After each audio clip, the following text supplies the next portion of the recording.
BTR অঞ্চল বা BTAD অঞ্চলত শিক্ষকৰ যথেষ্ট অভাৱ আছে বিভিন্ন বিদ্যালয়ত পাঠ্যপুথি যোগানৰ ক্ষেত্ৰতো সমস্যা আছে এই ক্ষেত্ৰত কি ক'ব আপুনি এতিয়াও সমাধান হোৱা নাই চাওক ইয়াৰ কাৰণে দীৰ্ঘদিন ধৰি আন্দোলন কৰি আহিলোঁ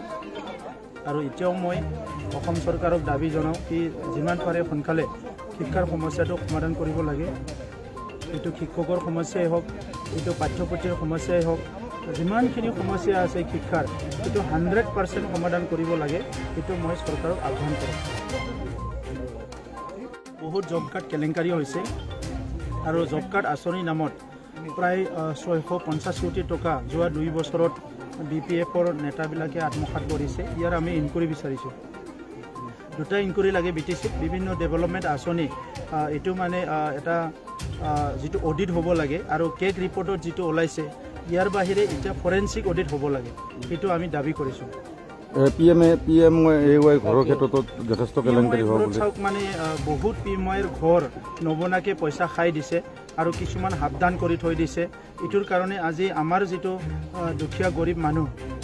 এখন যে ভাল ঘৰ পাব লাগে ইয়াৰ পৰা বঞ্চিত হৈ আছে আৰু ইয়াৰ কাৰণে আজি জগৰীয়া বিশেষকৈ এই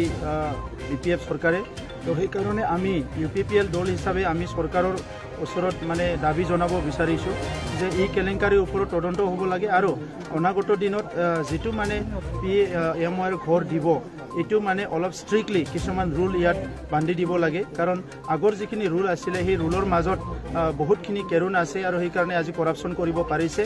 এতিয়া নতুনকৈ GI টেগ কিবা কিবিবিলাক আনিছে বাট ষ্টিল মানে ইয়াত BPFৰ মানুহবিলাক বহুত কৰাপশ্যন কৰি আছিলে তো সেইকাৰণে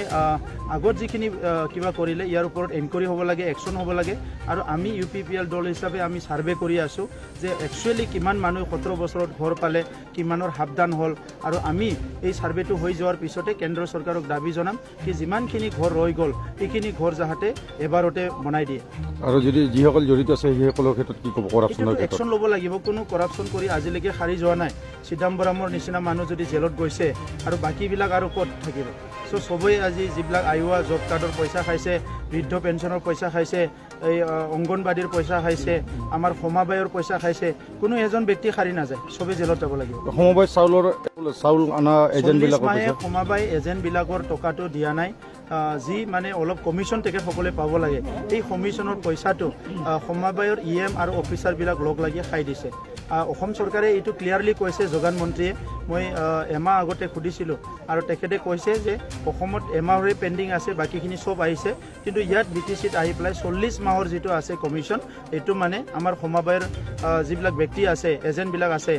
এইবিলাক পোৱা নাই সেইকাৰণে আমি দাবী জনাইছোঁ যে অতি শীঘ্ৰে এইটো ৰিলিজ কৰি দিব লাগে আৰু ইয়াৰ ওপৰত এটা ইনকুৱাৰী হ'ব লাগে কোনে খাইছে বুলি ভাবিব বিচাৰে এইটো BTCৰ যোগান বিভাগৰ EM আৰু অফিচাৰবিলাক লগ লাগি খাইছে